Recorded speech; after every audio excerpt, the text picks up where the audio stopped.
밤하늘을 올려다보면 무수히 많은 별들이 우리를 향해 빛을 보내고 있죠. 그런데 18세기의 어느 과학자들은 문득 이런 생각을 했습니다. 만약 어떤 별이 너무나 무겁고 밀도가 높아서 그 별에서 나오는 빛조차 탈출하지 못한다면 어떻게 될까요? 그 별은 우리 눈에 보이지 않을 거예요. 완전한 어둠 속에 숨어있는 천체, 그것이 바로 오늘날 우리가 블랙홀이라 부르는 존재의 시작이었습니다. 1783년 영국의 목사이자 아마추어 천문학자였던 존 미첼은 왕립학회에 흥미로운 논문을 제출했어요. 그는 뉴턴의 중력 이론을 바탕으로 계산을 해보다가 놀라운 사실을 발견했습니다. 만약 어떤 별이 태양과 같은 밀도를 가지면서도 지름이 태양보다 500배나 크다면 그 별의 표면 중력이 너무 강해서 빛조차 그 별을 벗어날 수 없다는 거예요. 미첼은 이런 별을 어두운 별이라고 불렀는데 이것이 인류 역사상 블랙홀에 대한 최초의 이론적 예측이었습니다. 당시에는 빛이 입자라고 믿었기 때문에 중력의 영향을 받을 수 있다고 생각했거든요. 같은 시기 프랑스의 위대한 수학자이자 천문학자인 피에르 시몽 라플라스도 독립적으로 같은 아이디어에 도달했습니다. 라플라스는 1796년 자신의 저서에서 우주 어딘가에는 중력이 너무 강해서 빛도 빠져나올 수 없는 거대한 천체가 존재할 수 있다고 주장했어요. 그는 이런 천체들이 우주에 보이지 않는 채로 존재하면서 주변의 별들에게 중력을 미칠 것이라고 예측했습니다. 하지만 당시의 과학 수준으로는 이런 극단적인 천체를 더 깊이 연구할 방법이 없었죠. 그로부터 한 세기가 지나고 19세기 물리학이 발전하면서 빛의 본질에 대한 이해가 바뀌었습니다. 빛은 입자가 아니라 파동이라는 사실이 밝혀졌고 파동은 중력의 영향을 받지 않는다고 여겨졌어요. 그래서 미첼과 라플라스의 어두운 별 개념은 한동안 잊혀졌습니다. 과학자들은 그들의 예측이 흥미롭긴 하지만 물리적으로 의미가 없다고 생각했죠. 하지만 1915년 모든 것이 바뀌었습니다. 알베르트 아인슈타인이 일반 상대성 이론을 발표한 거예요. 이 혁명적인 이론은 중력에 대한 우리의 이해를 완전히 뒤바꿔 놓았습니다. 아인슈타인은 중력이 단순히 물체 사이에 작용하는 힘이 아니라 거대한 질량이 시공간 자체를 휘게 만드는 현상이라고 설명했어요. 마치 무거운 볼링공을 트램펄린 위에 올려놓으면 천이 움푹 꺼지는 것처럼 별이나 행성 같은 무거운 천체가 있으면 그 주변의 시공간이 휘어진다는 겁니다. 그리고 빛은 이 휘어진 시공간을 따라 움직이기 때문에 중력의 영향을 받을 수 있다는 놀라운 결론에 도달했죠. 아인슈타인의 방정식은 너무나 복잡해서 그 자신도 정확한 해를 구하기 어려워했습니다. 하지만 독일의 물리학자 카를 슈바르츠 실트는 제1차 세계대전 중 러시아 전선에서 복무하면서도 아인슈타인의 방정식을 풀어냈어요. 1916년 그는 구형의 질량이 만드는 시공간 왜곡을 정확히 기술하는 해를 발견했습니다. 이 해는 나중에 슈바르츠 실트 해라고 불리게 되었고 그 안에는 매우 특별한 지점이 숨어 있었습니다. 만약 어떤 천체의 모든 질량이 특정 반지름 안으로 압축된다면 그 경계면에서는 시공간의 곡률이 무한대가 되고 그 안쪽에서는 빛조차 탈출할 수 없다는 거예요. 이 특별한 반지름을 나중에 사람들은 슈바르츠 실트 반지름이라고 불렀고 이 경계면이 바로 블랙홀의 사건의 지평선이 되는 겁니다. 당시 대부분의 과학자들은 이 수학적 해가 그저 이론적 호기심일 뿐이라고 생각했어요. 자연이 정말로 그렇게 극단적인 상태를 만들어낼 수 있을까요? 하지만 우주는 우리의 상상보다 훨씬 더 놀라운 곳이었습니다. 미첼과 라플라스가 어둠 속에서 상상했던 그 천체는 단순한 공상이 아니라 우주의 실제 모습이었고 아인슈타인의 방정식은 그 존재를 수학적으로 증명해준 셈이었죠. 블랙홀이라는 개념은 이렇게 2세기에 걸친 지적 여정을 통해 서서히 그 모습을 드러내기 시작했습니다. 그렇다면 블랙홀은 대체 어떻게 만들어지는 걸까요? 우주 어딘가에서 갑자기 시공간이 찢어지면서 생겨나는 걸까요? 아니면 신이 특별히 창조한 천체일까요? 놀랍게도 블랙홀은 우주에서 가장 평범한 존재인 별들의 죽음에서 탄생합니다. 밤하늘을 수놓는 아름다운 별빛 하나하나가 사실은 거대한 핵융합 반응로예요. 별의 중심부에서는 상상할 수 없을 만큼 뜨겁고 밀도가 높은 환경에서 수소 원자핵들이 융합해 헬륨으로 바뀌는 핵융합 반응이 끊임없이 일어나고 있습니다. 이 과정에서 엄청난 에너지가 방출되고 이 에너지가 만들어내는 복사압이 별을 밖으로 팽창시키려는 압력이 되는 거죠. 반면 별을 구성하는 모든 물질의 중력은 별을 안쪽으로 압축하려고 합니다. 별의 일생 대부분은 이 두 힘이 절묘하게 균형을 이루며 보내지는 시간이에요. 우리 태양 같은 별은 약 100억 년 동안 이런 평화로운 균형 상태를 유지하며 빛날 수 있습니다. 하지만 영원한 것은 없어요. 별의 중심부에 있던 수소 연료가 점점 소진되면서 핵융합 반응이 약해지기 시작하면 이제까지 중력을 버티고 있던 복사압이 약해지면서 별의 중심부가 수축하기 시작합니다. 중심부가 수축하면 온도와 압력이 더 높아지고 이제 헬륨이 탄소로 융합하는 새로운 핵융합 반응이 시작되죠.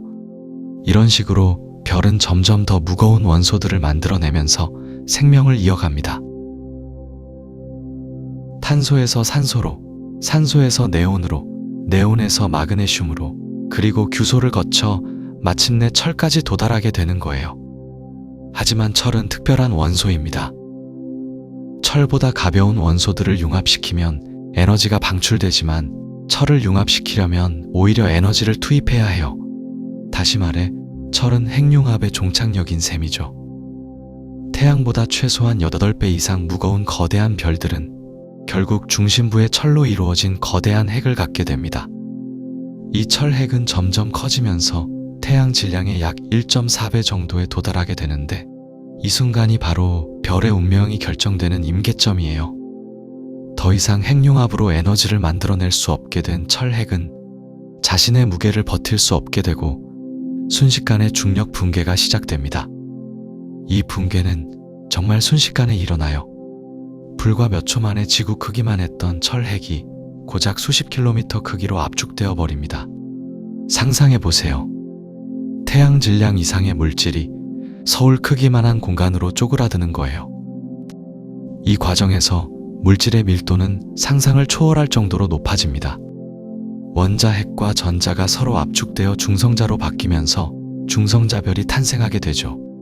이렇게 갑자기 멈춰선 중심부로 바깥층의 물질들이 엄청난 속도로 떨어져 내리다가 단단한 중성자별 표면에 부딪히면서 튕겨나가는데 이것이 바로 초신성 폭발입니다. 우주에서 가장 격렬한 폭발 현상 중 하나죠. 이 폭발은 너무나 밝아서 잠깐 동안 은하 전체만큼 밝게 빛나기도 해요. 하지만 모든 별이 중성자별로 끝나는 건 아닙니다. 만약 붕괴하는 철핵의 질량이 태양 질량의 약 3배를 넘어서면 중성자들의 축퇴압조차도 이 어마어마한 중력을 버틸 수 없게 됩니다.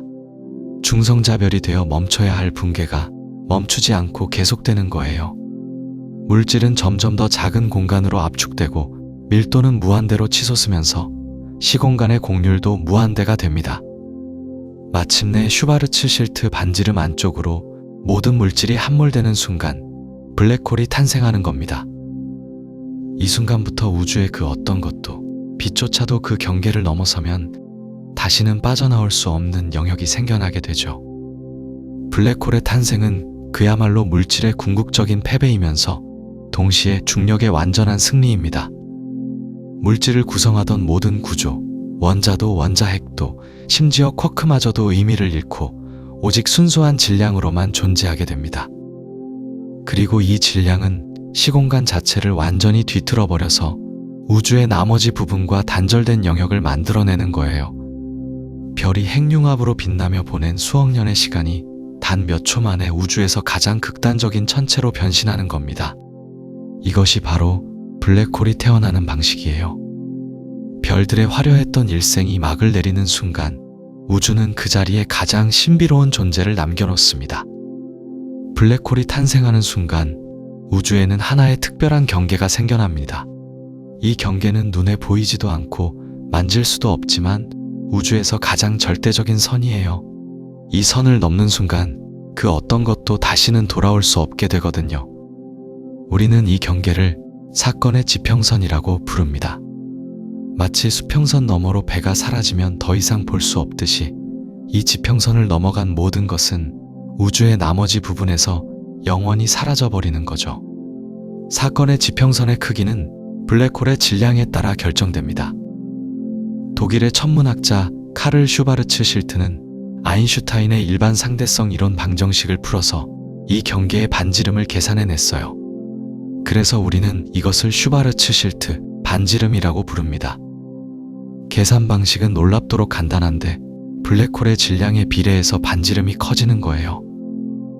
예를 들어 태양 질량만 한 블랙홀이라면 슈바르츠 실트 반지름은 고작 3km 정도밖에 안 됩니다. 태양의 지름이 약 140만 km인 것을 생각하면 정말 상상하기 힘들 정도로 작아지는 거죠. 만약 지구를 블랙홀로 만들고 싶다면 지구 전체를 겨우 9mm 크기로 압축해야 해요. 구슬만한 크기 안에 지구 전체가 들어가야 한다니 정말 믿기 어려운 일이죠. 하지만 우주 어딘가에는 태양보다 수백만 배, 심지어 수십억 배나 무거운 초대 질량 블랙홀들도 존재합니다. 이런 거대한 블랙홀들의 사건의 지평선은 태양계 전체를 삼킬 만큼 거대해요.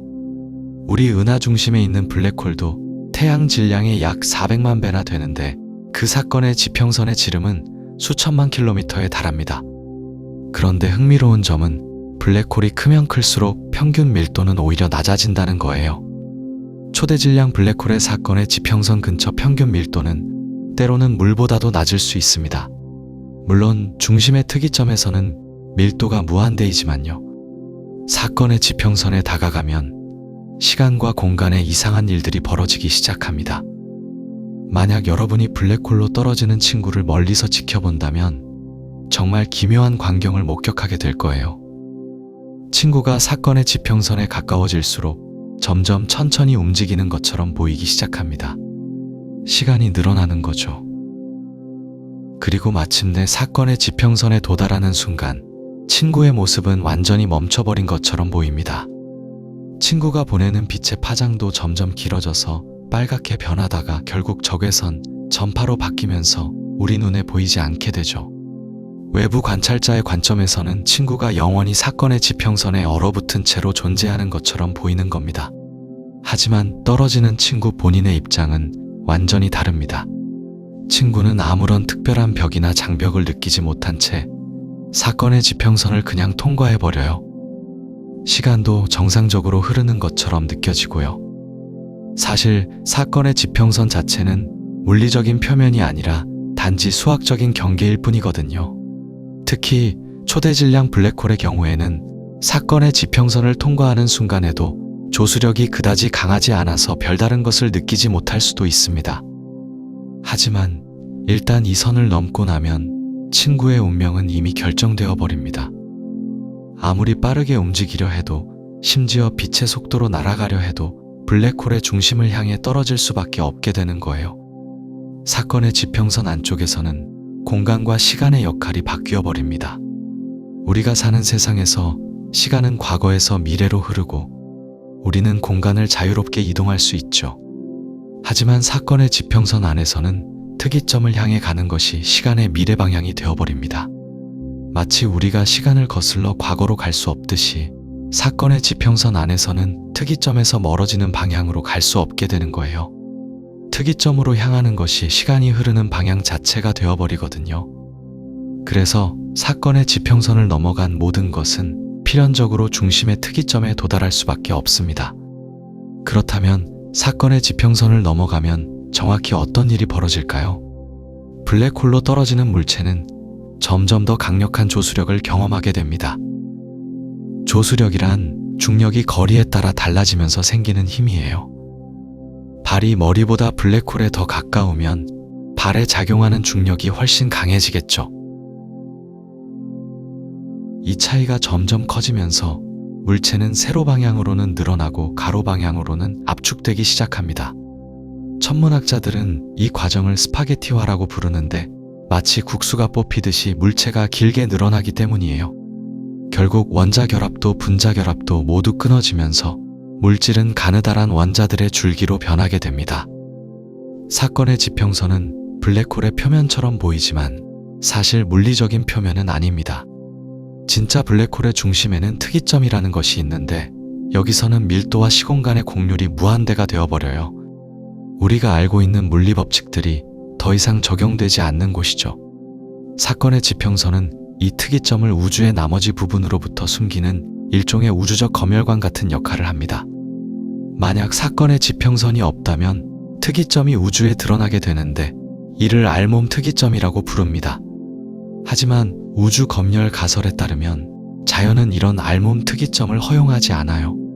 모든 특이점은 반드시 사건의 지평선 뒤에 숨겨져 있어야 한다는 거죠. 이 돌아올 수 없는 경계는 우주에서 정보가 사라지는 유일한 장소이기도 합니다. 일단 무언가가 사건의 지평선을 넘어가면 그것에 대한 모든 정보는 외부 우주와 영원히 단절되어 버려요. 이것은 물리학에서 큰 논쟁거리가 되었는데 양자역학에서는 정보가 절대 사라질 수 없다고 말하거든요. 이 모순을 블랙홀 정보 역설이라고 부르며 지금도 많은 물리학자들이 이 문제를 풀기 위해 고민하고 있습니다. 블랙홀이 우주에 만들어내는 가장 극적인 효과는 바로 시공간 자체를 뒤틀어 버린다는 점입니다. 아인슈타인의 일반 상대성 이론에 따르면 질량은 시공간이라는 우주의 직무를 휘게 만드는데 블랙홀처럼 엄청난 질량이 극도로 작은 공간에 집중되어 있으면 그 휨은 상상을 초월하는 수준이 되어버리죠. 마치 탄력 있는 고무막 위에 무거운 쇠구슬을 올려놓았을 때 막이 깊게 패이는 것처럼 블랙홀 주변의 시공간은 거의 수직에 가깝게 휘어져 내려갑니다. 이 왜곡은 너무나 극단적이어서 빛조차도 직진하지 못하고 휘어진 궤도를 따라 움직이게 되고 결국에는 블랙홀로 빨려 들어가게 되는 거예요. 블랙홀 근처에서는 시간마저도 우리가 아는 방식대로 흐르지 않습니다. 중력이 강할수록 시간은 더 천천히 흐르는데 이를 중력시간 팽창이라고 부르죠. 만약 누군가 블랙홀에 가까이 다가가는 우주 비행사를 멀리서 관찰한다면 정말 기묘한 광경을 목격하게 될 겁니다. 우주 비행사는 사건의 지평선에 가까워질수록 점점 더 느리게 움직이는 것처럼 보이거든요. 그의 손짓은 느려지고 그가 보내는 신호의 간격도 점점 길어지면서 마침내 사건의 지평선에 도달하는 순간 그는 완전히 멈춰버린 것처럼 보입니다. 하지만 이것은 외부 관찰자의 시각일 뿐이에요. 우주 비행사 본인에게는 시간이 정상적으로 흐르면서 사건의 지평선을 아무런 저항 없이 통과하게 되는 거죠. 이 놀라운 차이는 시공간이 극도로 왜곡되었을 때 시간이라는 개념이 얼마나 상대적인지를 보여주는 강력한 증거입니다. 블랙홀로 떨어지는 물체가 경험하는 조성력은 거리가 가까워질수록 기하급수적으로 증가합니다. 조성력의 본질을 이해하려면 중력이 거리의 제곱에 반비례한다는 사실을 떠올려야 해요. 만약 당신의 발이 블랙홀로부터 10m 떨어져 있고 머리가 12m 떨어져 있다면 발에 작용하는 중력은 머리에 작용하는 중력보다 훨씬 강하게 됩니다. 블랙홀에 가까워질수록 이 차이는 점점 더 커지면서 몸을 세로 방향으로 잡아당기는 동시에 가로 방향으로는 압축하기 시작하죠. 처음에는 약간 불편한 느낌으로 시작하지만 조성력이 계속 강해지면 뼈가 삐걱거리기 시작하고 이윽고 근육과 인대가 찢어지면서 몸이 늘어나기 시작합니다. 더 가까이 다가가면 세포막이 터지고 분자 결합이 끊어지면서 원자들마저 길게 늘어진 줄기로 변하게 되는데 이 과정을 과학자들은 스파게티화 현상이라는 다소 유머러스한 이름으로 부르고 있습니다. 흥미롭게도 블랙홀의 크기에 따라 스파게티화가 일어나는 시점은 달라집니다. 작은 항성 질량 블랙홀의 경우 사건의 지평선에 도달하기 훨씬 전부터 조성력이 너무 강해져서 어떤 물체도 원형을 유지할 수 없게 되어버리죠. 하지만 초대질량 블랙홀처럼 거대한 블랙홀에서는 상황이 완전히 다릅니다. 사건의 지평선이 워낙 멀리 떨어져 있어서 그 경계를 넘을 때조차 조성력이 비교적 약할 수 있거든요. 이론적으로는 초대질량 블랙홀의 사건의 지평선을 건너면서도 아직 멀쩡한 상태를 유지할 수 있다는 뜻입니다. 물론 더 안쪽으로 들어가면 결국 같은 운명을 맞이하게 되겠지만요. 이런 차이는 블랙홀의 크기가 커질수록 사건의 지평선에서의 조성력이 약해진다는 역설적인 사실에서 비롯됩니다. 블랙홀 주변에서 일어나는 또 다른 놀라운 현상은 빛의 경로가 완전히 뒤틀린다는 점입니다. 광자구라고 불리는 특별한 영역이 사건의 지평선 바깥쪽에 존재하는데 이곳에서는 빛이 블랙홀 주위를 원형 궤도로 돌 수 있어요. 이 궤도는 극도로 불안정해서 아주 작은 섭동만 있어도 빛은 블랙홀로 떨어지거나 우주 공간으로 날아가 버리지만 이론적으로는 블랙홀 주변을 빙빙 도는 빛의 고리가 존재할 수 있다는 뜻이죠. 광자구 안쪽에서는 모든 빛의 경로가 결국 블랙홀로 이어지게 되어 있어서 이 영역에 들어선 빛은 어떤 방향으로 출발하든 결국 사건의 지평선을 향하게 됩니다. 이것은 시공간이 너무 심하게 휘어져서 우주를 향해 나아가려는 빛의 경로조차 블랙홀 쪽으로 구부러뜨려 버리기 때문입니다. 시공간의 왜곡은 블랙홀 근처에서 움직이는 물체의 운동에도 극적인 영향을 미칩니다. 블랙홀 주변을 공전하는 물체는 뉴턴 역학이 예측하는 것과는 다른 방식으로 움직이게 되는데 궤도 자체가 천천히 회전하는 세차 운동을 보이거든요. 이런 효과는 수성의 근일점 이동을 설명하면서 일반 상대성 이론의 정확성을 처음 증명했던 것과 같은 현상이지만 블랙홀 근처에서는 그 정도가 훨씬 극단적입니다. 또한 회전하는 블랙홀 주변에서는 시공간 자체가 블랙홀의 회전을 따라 함께 끌려가는 기묘한 현상이 일어나는데 이를 관성계 끌림 효과라고 부릅니다. 마치 점성이 있는 유체 속에서 공을 회전시키면 주변의 유체도 함께 돌기 시작하는 것처럼 회전하는 블랙홀은 주변의 시공간을 끌고 가면서 그 안에 있는 모든 것을 회전 방향으로 끌어당기는 거예요. 이처럼 블랙홀은 시공간을 극단적으로 왜곡시키는 우주의 괴물 같은 존재이지만 실은 모든 블랙홀이 똑같은 모습을 하고 있는 것은 아닙니다. 블랙홀은 태어난 방식과 질량에 따라 크게 3가지 종류로 나뉘는데 각각의 특성은 놀라울 정도로 다르거든요. 가장 작은 것부터 시작해 볼까요? 항성 질량 블랙홀은 무거운 별이 초신성 폭발을 일으킨 후 중심 핵이 붕괴하면서 만들어지는 블랙홀로 대략 태양 질량의 몇 배에서 수십 배 정도의 무게를 가지고 있습니다. 이런 블랙홀들은 우리 은하 전체에 수천만 개에서 수억 개 정도 존재할 것으로 추정되는데 별들이 진화의 마지막 단계에서 만들어내는 가장 흔한 형태의 블랙홀이죠. 사건의 지평선의 크기로 따지면 반지름이 겨우 몇 킬로미터에서 수십 킬로미터 정도밖에 안 되지만 그 작은 영역에 엄청난 질량이 압축되어 있어서 주변의 조성력은 상상을 초월할 정도로 강력합니다. 질량 스펙트럼의 중간지대에는 중간질량 블랙홀이라는 신비로운 존재들이 있습니다. 태양 질량의 수백 배에서 수십만 배에 이르는 이 블랙홀들은 한동안 이론적으로만 예측되었을 뿐 실제로 발견되지 않아서 블랙홀 연구의 미스터리로 남아 있었어요. 항성질량 블랙홀과 초대질량 블랙홀 사이의 간격이 너무 크기 때문에 과학자들은 중간질량 블랙홀이 작은 블랙홀들이 합쳐지면서 커지는 과정의 중간 단계일 것으로 추측했습니다. 최근 몇 년 사이에 중력파 관측과 X선 관측을 통해 이런 중간질량 블랙홀의 존재를 암시하는 증거들이 발견되기 시작했는데 특히 구상성단이라고 불리는 밀집된 별 집단의 중심부에서 발견되는 경우가 많다는 점이 흥미롭습니다. 이들은 초대질량 블랙홀로 성장하는 씨앗일 수도 있고 아니면 완전히 독립적인 형성 과정을 거친 독특한 천체일 수도 있어서 아직도 많은 연구가 진행되고 있습니다. 그리고 우주에서 가장 거대하고 위압적인 존재가 바로 초대질량 블랙홀입니다. 태양 질량의 수백만 배에서 수십억 배, 심지어 최근에는 수백억 배에 달하는 블랙홀까지 발견되고 있는데 이들은 거의 모든 큰 은하의 중심부에 자리 잡고 있어요. 우리 은하의 중심에도 궁수자리 A라고 불리는 태양 질량의 약 400만 배에 달하는 초대질량 블랙홀이 존재하고 이 괴물은 우리 은하 전체의 역학적 구조에 영향을 미치면서 은하의 진화를 좌우하는 중요한 역할을 합니다.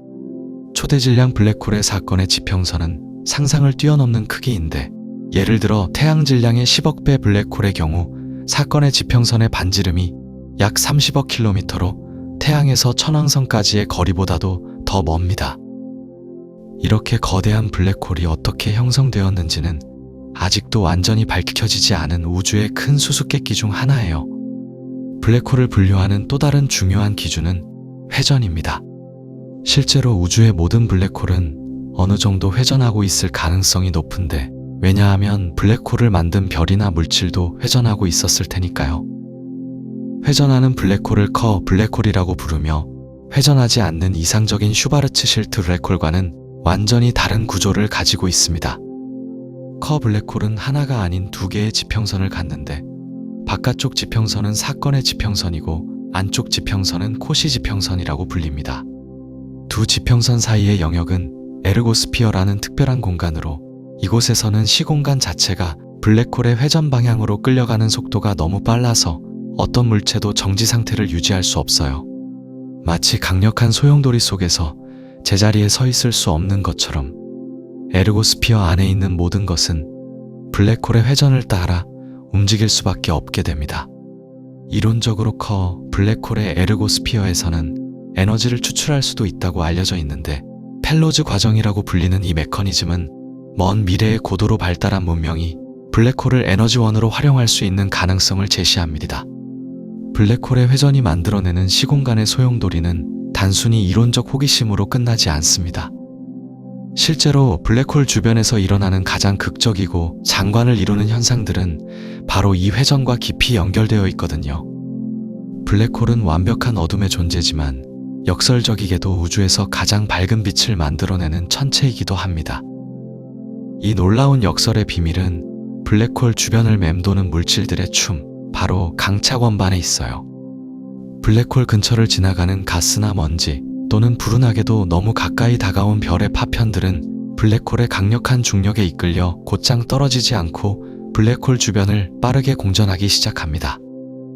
마치 배수구로 빨려 들어가는 물이 소용돌이를 만들듯이 이 물질들은 블랙홀을 중심으로 원반 모양의 구조를 형성하게 되는데 이것이 바로 강착 원반입니다. 하지만 단순한 소용돌이와는 비교할 수 없을 만큼 격렬하고 뜨거운 환경이 강착 원반 안에 펼쳐져 있어요. 물질들이 블랙홀을 향해 나선을 그리며 떨어질 때 서로 다른 속도로 움직이는 물질층들 사이에서 엄청난 마찰이 발생하거든요. 이 마찰은 물질의 온도를 상상을 초월하는 수준으로 끌어올립니다. 강착 원반의 온도는 블랙홀의 질량에 따라 다르지만 항성 질량 블랙홀의 경우 수백만 도에서 수억 도에 이를 수 있고 이렇게 가열된 물질은 엄청난 양의 전자기파를 방출하게 됩니다. 온도가 낮은 바깥쪽 영역에서는 적외선이나 가시광선을 내보내지만 블랙홀에 가까워질수록 온도가 급격히 상승하면서 자외선과 X선, 심지어 감마선까지 방출하게 되죠. 이 과정에서 물질이 가진 질량 에너지의 상당 부분, 때로는 10% 이상이 빛 에너지로 전환되는데 이는 핵융합보다도 훨씬 효율적인 에너지 변환 과정입니다. 바로 이 때문에 블랙홀 주변의 강착 원반은 우주에서 가장 밝은 천체 중 하나가 될 수 있는 거예요. 강착 원반을 구성하는 물질들은 블랙홀을 향해 나선 운동을 하면서 점점 안쪽으로 이동하지만 모든 물질이 사건의 지평선을 넘어 블랙홀 안으로 사라지는 건 아닙니다. 회전하는 블랙홀 주변에서는 자기장이 형성되고 이 자기장과 강착 원반의 상호작용이 놀라운 현상을 만들어내거든요. 강착 원반의 안쪽 가장자리에서 일부 물질은 블랙홀의 회전축 방향으로 강력하게 가속되어 거의 빛의 속도에 가까운 속도로 분출되는데 이것이 바로 상대론적 제트입니다. 블랙홀의 양쪽 극에서 반대 방향으로 뿜어져 나오는 이 제트는 수천 광년에서 수백만 광년까지 뻗어나가면서 우주 공간을 가로지르는 거대한 빛의 창처럼 빛나게 됩니다. 제트가 형성되는 정확한 메커니즘은 아직도 완전히 밝혀지지 않았지만 블랙홀의 회전 에너지와 강착 원반에서 형성된 자기장의 조합이 핵심적인 역할을 한다고 알려져 있습니다. 블란드-즈나이역 과정이라고 불리는 이론에 따르면 블랙홀 주변의 자기장선이 블랙홀의 회전 에너지를 추출해서 이를 제트로 전환할 수 있다고 해요. 마치 발전기가 회전 운동을 전기 에너지로 바꾸듯이 우주는 블랙홀의 회전을 이용해서 물질을 가속시키는 자연의 입자 가속기를 만들어낸 셈입니다. 이 제트 속의 입자들은 엄청난 에너지를 가지고 있어서 은하 전체의 별 형성과 진화에까지 영향을 미치게 되죠. 강착 원반과 제트는 블랙홀이 존재한다는 것을 알려주는 가장 확실한 신호 중 하나입니다. 블랙홀 자체는 빛을 내지 않지만 그 주변에서 일어나는 이런 격렬한 현상들은 우리가 지구에서도 관측할 수 있을 만큼 밝게 빛나거든요. 특히 X선 망원경으로 하늘을 관찰하면 강착 원반에서 나오는 강력한 X선을 감지할 수 있는데 이 X선의 밝기가 불규칙하게 변하는 패턴을 분석하면 블랙홀의 질량과 회전 속도까지도 추정할 수 있습니다. 강착 원반에서 나오는 빛의 스펙트럼을 자세히 들여다보면 상대론적 효과와 강력한 중력이 빛에 어떤 영향을 미치는지도 볼 수 있어요. 블랙홀 가까이에서 방출된 빛은 중력에 의해 적색 편의를 겪게 되고, 관측자를 향해 다가오는 쪽의 빛은 도플러 효과로 청색 편의를 보이는 반면, 멀어지는 쪽의 빛은 적색 편의를 보이면서 독특한 스펙트럼 형태를 만들어냅니다.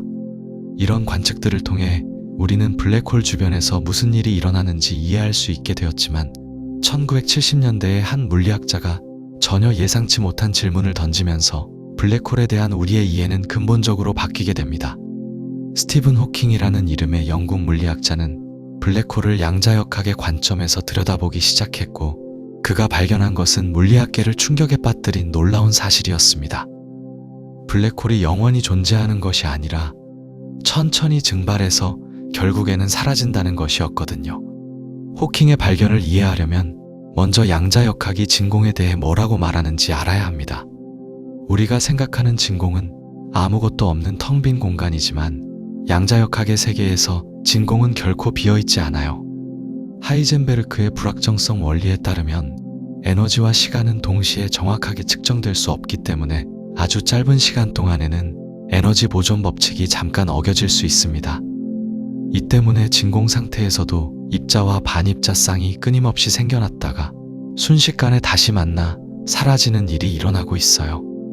마치 잔잔한 호수 표면에서 끊임없이 작은 물방울들이 튀어 오르락 내리락 하는 것처럼 우주의 진공은 이런 양자 요동으로 들끓고 있는 셈입니다.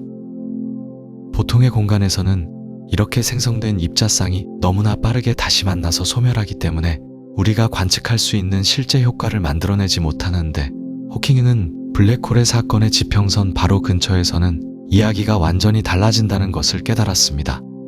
사건의 지평선 바로 바깥쪽에서 입자쌍이 생성되는 순간, 그 쌍을 이루는 입자 중 하나는 사건의 지평선 안쪽으로 떨어져 들어가고 다른 하나는 바깥쪽으로 튀어나갈 수 있거든요. 일단 한 입자가 사건의 지평선을 넘어가면 그 쌍은 영원히 재결합할 수 없게 되고, 바깥으로 튀어나간 입자는 실제로 존재하는 입자가 되어 우주 공간으로 날아가게 됩니다.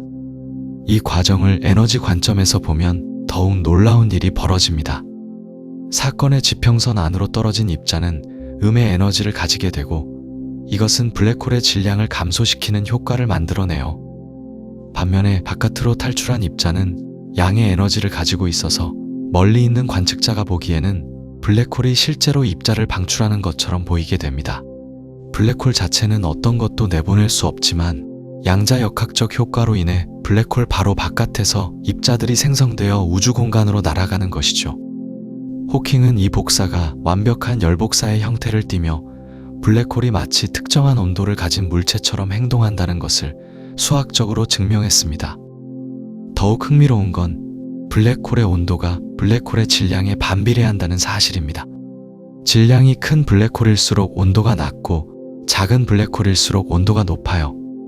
태양 질량 정도의 블랙홀은 온도가 거의 절대 영도에 가까워서 호킹 복사를 통해 방출하는 에너지가 극히 미미하지만, 블랙홀이 물질을 흡수해서 질량을 잃기 시작하면 온도가 올라가면서 복사가 점점 강해지게 됩니다. 이것은 일종의 자기 강화 과정이에요.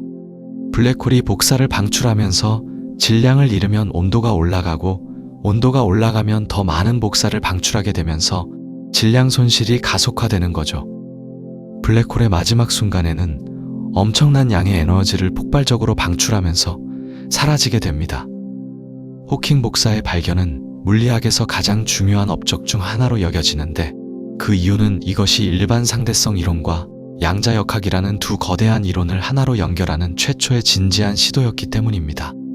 블랙홀은 일반 상대성 이론의 산물이지만, 호킹 복사는 순수하게 양자역학적 효과예요. 이 발견은 중력과 양자역학을 하나로 통합하는 양자중력 이론의 필요성을 명확하게 보여주었고, 지금도 많은 물리학자들이 이 문제를 해결하기 위해 노력하고 있습니다. 하지만 호킹 복사는 또 다른 심각한 문제를 만들어냈습니다. 바로 정보 역설이라고 불리는 문제인데, 이것은 물리학의 근본 원리와 관련된 깊은 질문을 던지고 있어요. 양자역학의 기본 원리에 따르면 정보는 절대 사라질 수 없습니다. 어떤 물리적 과정을 거치더라도 초기 상태에 대한 정보는 완전히 보존되어야 하죠. 그런데 블랙홀이 호킹 복사를 통해 완전히 증발해버리면 블랙홀 안으로 떨어진 물질과 에너지가 가지고 있던 모든 정보는 어디로 가는 걸까요? 호킹 복사는 순수한 열복사이기 때문에 블랙홀 안에 무엇이 들어갔는지에 대한 정보를 전혀 담고 있지 않거든요. 이 역설은 수십 년 동안 물리학자들을 괴롭혀왔고 호킹 자신도 처음에는 정보가 정말로 사라진다고 주장했습니다. 하지만 많은 물리학자들은 이것이 받아들일 수 없는 결론이라고 생각했어요. 정보가 사라진다면 양자역학의 가장 기본적인 원리가 깨지게 되고 우주의 예측 가능성 자체가 위협받게 되니까요.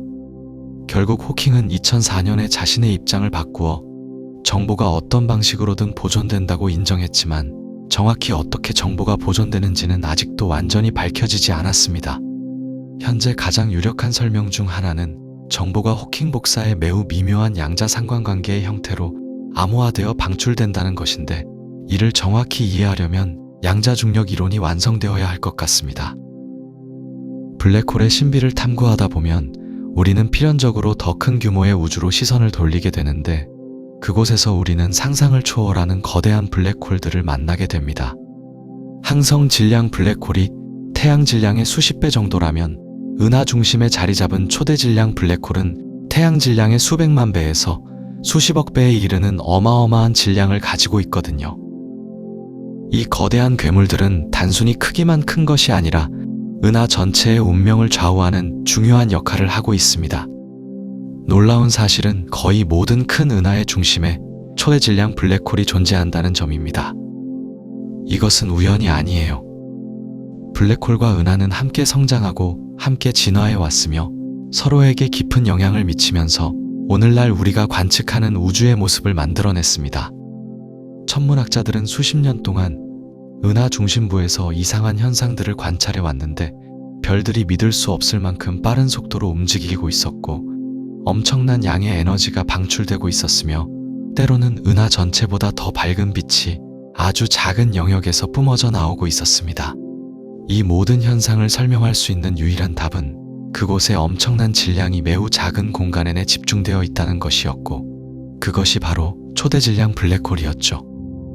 우리 은하인 우리 은하의 중심에도 이런 초대 질량 블랙홀이 존재합니다.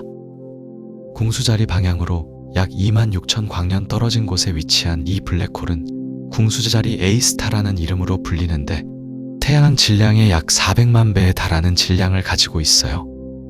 이 블랙홀의 존재를 확인하는 과정은 현대 천문학의 가장 인상적인 업적 중 하나입니다. 천문학자들은 수십 년에 걸쳐 은하 중심 근처를 공전하는 별들의 움직임을 추적했는데, 이 별들은 놀라울 정도로 빠른 속도로 움직이고 있었습니다. 어떤 별은 시속 5,000km가 넘는 속도로 궤도를 돌고 있었고, 그 궤도의 형태와 속도를 정밀하게 분석한 결과 그 중심에 보이지 않는 거대한 질량이 존재한다는 것이 명확하게 드러났습니다. 특히 S2라는 이름의 별은 궁수자리 A스타를 공전하는데 약 16년이 걸리는데, 이 별의 궤도는 블랙홀에서 가장 가까울 때 지구와 태양 사이 거리의 100배 정도밖에 되지 않을 만큼 가깝게 접근합니다. 이 별의 움직임을 추적하는 것만으로도 블랙홀의 질량을 놀라울 정도로 정확하게 측정할 수 있었고, 이런 관측을 통해 초대 질량 블랙홀의 존재가 확실히 입증되었습니다. 이 발견의 중요성을 인정받아 연구를 주도한 과학자들은 2020년 노벨 물리학상을 수상했어요. 하지만 궁수자리 A스타는 초대 질량 블랙홀 중에서는 상대적으로 조용한 편에 속합니다. 우주에는 훨씬 더 활동적이고 강력한 블랙홀들이 존재하거든요. 퀘이사라고 불리는 천체들이 바로 그런 예인데, 이들은 우주에서 가장 밝은 천체들입니다. 퀘이사는 은하 중심의 초대 질량 블랙홀이 주변 물질을 엄청난 속도로 집어삼키면서 만들어지는 현상이에요. 블랙홀 주변으로 떨어지는 물질은 강착 원반을 형성하면서 엄청난 속도로 회전하게 되고, 이 과정에서 물질의 중력 에너지가 빛과 열로 변환되면서 상상을 초월하는 밝기로 빛나게 됩니다. 어떤 퀘이사는 은하 전체가 가진 별들보다 수백 배나 더 밝게 빛나는데, 이 모든 에너지가 태양계 크기보다 작은 영역에서 나온다는 사실이 정말 놀랍습니다. 초대 질량 블랙홀이 어떻게 형성되었는지는 여전히 천문학의 큰 수수께끼 중 하나입니다. 항성 질량 블랙홀은 무거운 별이 초신성 폭발을 일으킨 후 만들어지지만, 초대질량 블랙홀은 그런 과정으로는 설명하기 어렵거든요. 한 가지 가능성은 우주 초기에 매우 무거운 별들이 만들어졌고 이 별들이 블랙홀로 변한 후 주변 물질을 계속 흡수하면서 성장했다는 것입니다. 또 다른 가능성은 초기 우주에서 별을 거치지 않고 직접 블랙홀이 형성되었다는 것인데 이를 원시 블랙홀이라고 부릅니다. 아마도 여러 과정이 복합적으로 작용했을 가능성이 높으며 작은 블랙홀들이 합쳐지면서 점점 더 큰 블랙홀로 성장했을 것으로 추정됩니다. 초대질량 블랙홀이 천문학에서 이토록 중요한 이유는 이들이 단순히 크기만 큰 것이 아니라 은하 전체의 진화에 결정적인 영향을 미치기 때문입니다. 블랙홀과 은하는 서로 영향을 주고받으면서 함께 성장하는데 이를 공진화라고 부릅니다. 천문학자들은 블랙홀의 질량과 은하 중심부의 별들이 가진 총질량 사이에 놀라운 상관관계가 있다는 것을 발견했어요. 블랙홀이 클수록 은하 중심부도 더 무겁고 이 비율은 놀라울 정도로 일정합니다. 블랙홀의 질량은 대략 은하 중심부 질량의 1000분의 1 정도인데 이것은 블랙홀과 은하가 서로 독립적으로 성장한 것이 아니라 긴밀하게 연결되어 있다는 강력한 증거입니다. 블랙홀이 은하에 영향을 미치는 주요 방식 중 하나는 피드백 과정입니다. 블랙홀이 물질을 집어삼킬 때 방출되는 엄청난 에너지는 은하 전체로 퍼져나가면서 주변 가스를 가열하고 밀어내게 됩니다. 이 과정은 별의 형성을 억제하거든요. 별이 만들어지려면 차가운 가스가 중력으로 수축해야 하는데 블랙홀에서 나오는 에너지가 가스를 가열하면 가스는 팽창하려는 압력이 커져서 별로 뭉치지 못하게 됩니다. 이런 식으로 블랙홀은 은하가 너무 빨리 성장하는 것을 조절하는 일종의 온도 조절 장치 역할을 하는 것이죠. 가장 극적인 예는 블랙홀이 만들어내는 제트 현상입니다. 어떤 블랙홀들은 강착 원반과 블랙홀의 회전 에너지를 이용해서 물질을 거의 빛의 속도로 우주 공간으로 분출시키는데 이 제트는 수십만 광년을 뻗어나가면서 은하 전체를 관통하기도 합니다. 제트가 지나가는 길에 있는 가스는 가열되고 밀려나며 이 과정에서 은하의 별 형성 활동이 크게 영향을 받습니다. 제트는 또한 은하 사이의 공간으로 에너지를 전달하여 은하단 전체의 구조와 진화에도 영향을 미치고 있어요.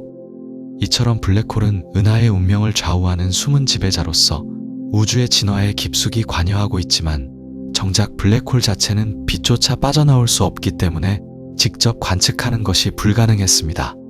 그래서 20세기 초반 아인슈타인이 일반 상대성 이론으로 블랙홀의 존재를 예측했을 때만 해도 많은 과학자들은 이것이 수학적으로만 존재하는 이론적 대상일 뿐 실제 우주에는 존재하지 않을 거라고 생각했어요. 보이지 않는 것을 어떻게 찾아낼 수 있겠냐는 회의적인 시각이 지배적이었던 거죠. 하지만 과학은 언제나 불가능해 보이는 것에 도전하면서 발전해왔고 블랙홀 역시 예외가 아니었습니다. 블랙홀 관측의 역사는 1960년대 X선 천문학의 태동과 함께 시작됩니다.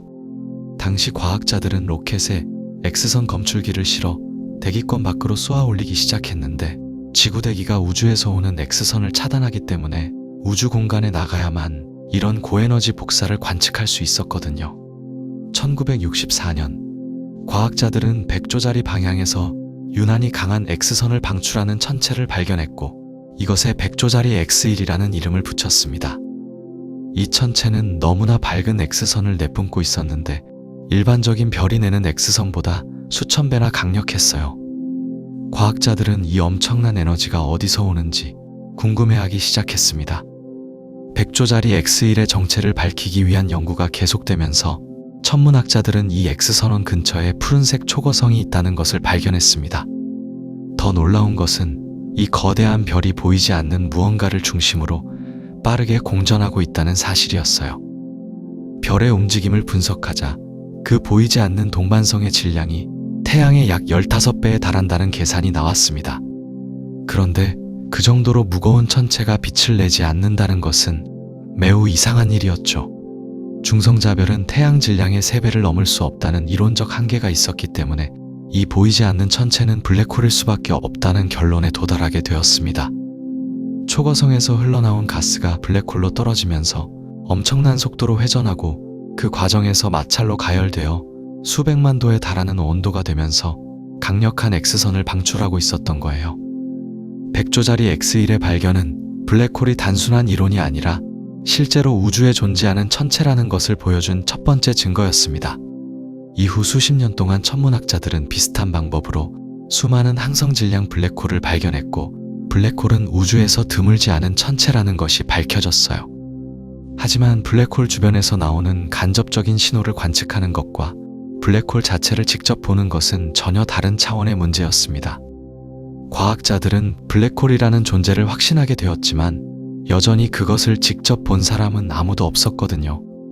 21세기에 들어서면서 블랙홀 관측에 혁명적인 두 가지 방법이 등장했습니다. 첫 번째는 중력파 검출이었어요.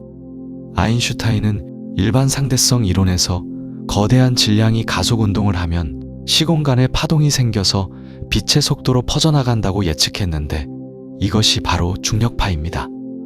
하지만 중력파는 너무나 미약해서 검출하는 것이 거의 불가능해 보였어요.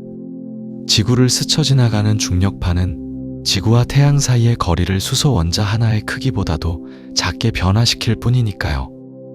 이런 극도로 작은 변화를 측정하려면 상상을 초월하는 정밀도가 필요했습니다.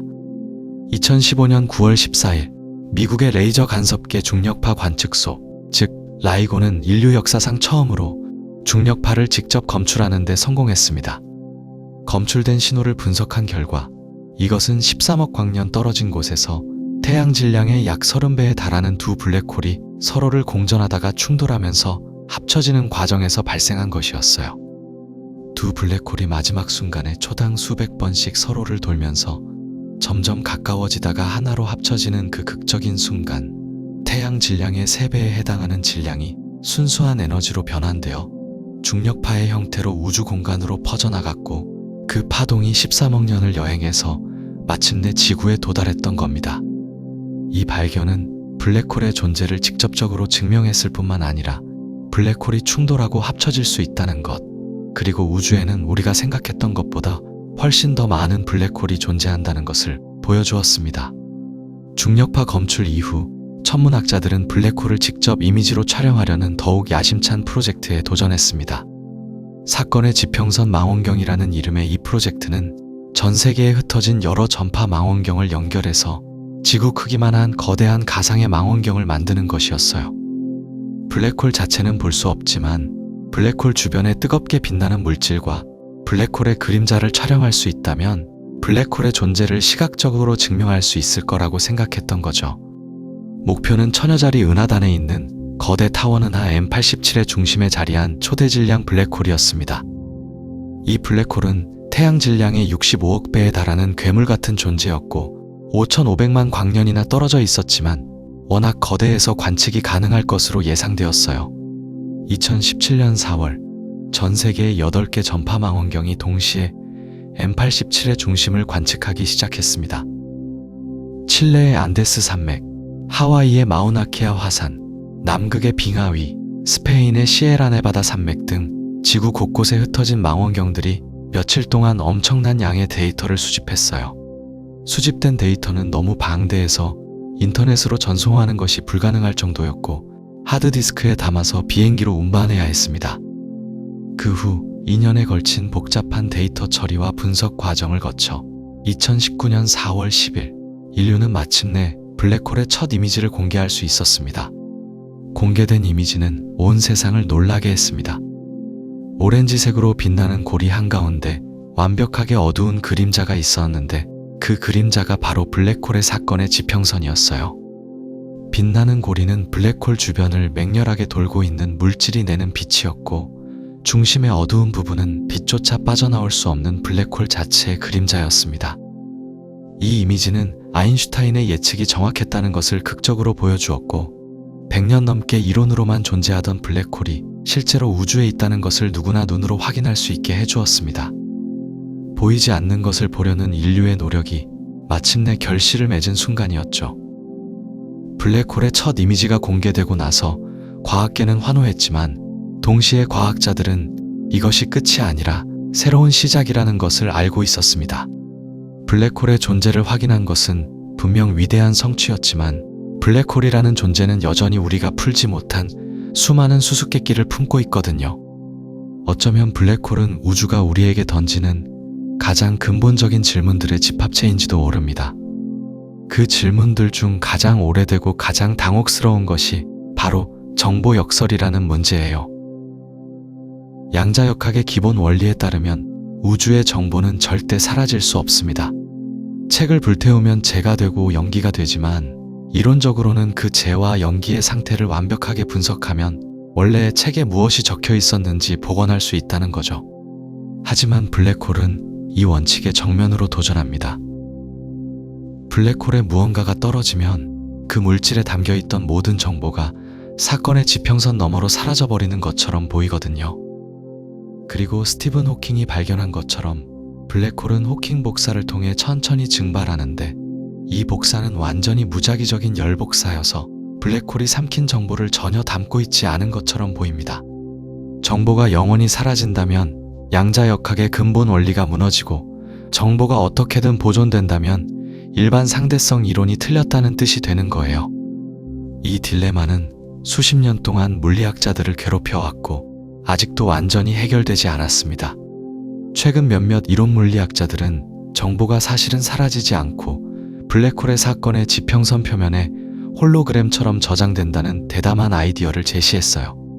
홀로그래픽 원리라고 불리는 이 개념은 3차원 공간의 정보가 2차원 표면에 암호화되어 저장될 수 있다는 놀라운 주장입니다.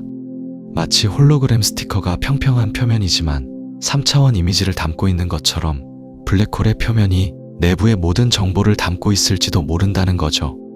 이 이론이 맞다면 우리가 사는 우주 전체가 사실은 더 낮은 차원의 투영된 정보일 수도 있다는 철학적으로도 충격적인 결론에 도달하게 됩니다. 블랙홀이 던지는 또 다른 수수께끼는 특이점의 본질에 관한 것입니다. 일반 상대성 이론에 따르면 블랙홀의 중심에는 밀도가 무한대가 되는 점, 즉 특이점이 존재합니다. 하지만 물리학에서 무한대라는 답이 나온다는 것은 보통 우리의 이론이 그 영역에서는 더 이상 작동하지 않는다는 신호예요. 양자역학과 중력 이론을 통합한 양자중력 이론이 완성된다면 특이점의 진짜 모습이 밝혀질 것으로 기대되지만 안타깝게도 양자중력 이론은 아직 완성되지 않았습니다. 어쩌면 특이점은 우리가 상상하는 것처럼 단순한 점이 아니라 플랑크 스케일이라는 극미세한 크기에서 펼쳐지는 복잡한 양자적 구조일지도 모릅니다. 블랙홀 연구가 우리를 이끌어가는 가장 흥미로운 방향 중 하나는 바로 웜홀의 가능성입니다. 웜홀은 시공간에 뚫린 터널 같은 것으로 우주에 멀리 떨어진 두 지점을 연결할 수 있다는 이론적 구조예요.